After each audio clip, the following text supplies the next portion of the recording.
Hi guys, here's a quick video. It's in response to a lot of practice essays that I'm seeing from you guys, which just kind of have this analysis of broad ideas rather than analyzing specific language. Okay, so I've got the practice SAC here. A lot of you wrote really well on it, but some of you slipped into this.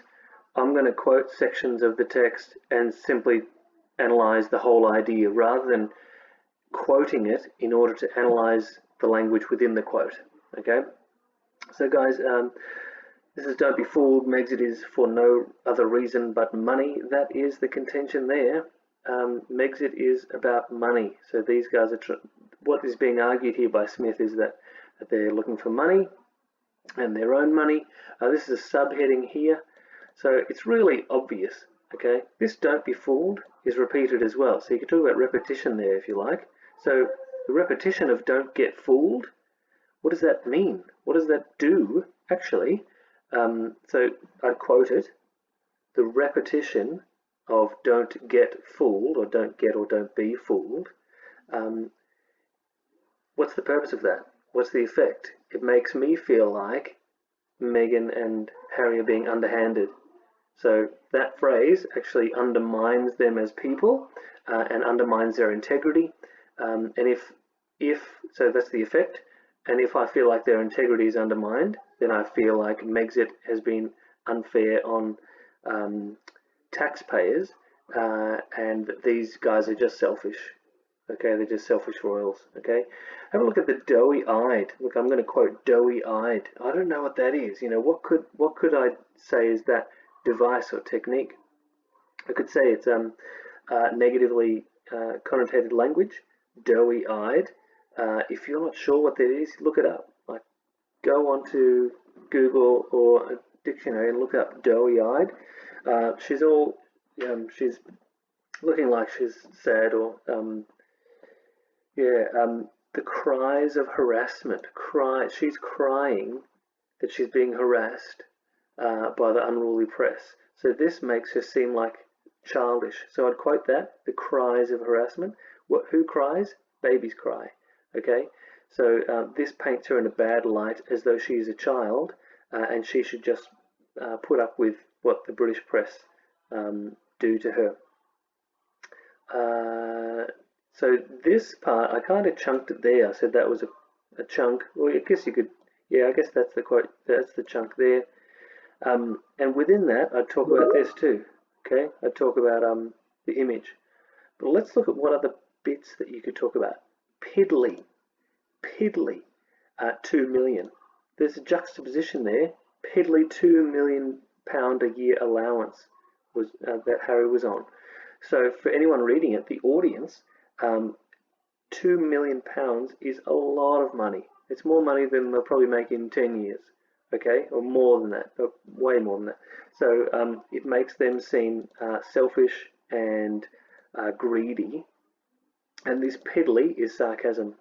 Okay, so I'd quote that to use sarcasm because it undermines them. This sarcasm of a piddly £2 million makes them seem selfish.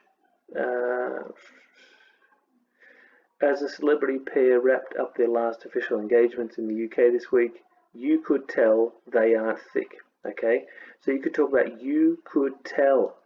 That is inclusive of the audience, that it is obvious. This is what it means. So it is obvious. If using this phrase says that it is obvious. Okay, and what does that do to the audience? That makes them feel that that the audience themselves will be able to tell. Okay, they aren't thick. Thick. What is this doing? Thick meaning they're not unintelligent.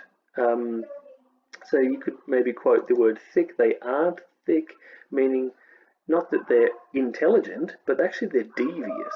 So this is like pointing out that they're intelligent, but intelligent in a bad way. They're devious and they're trying to do something underhanded.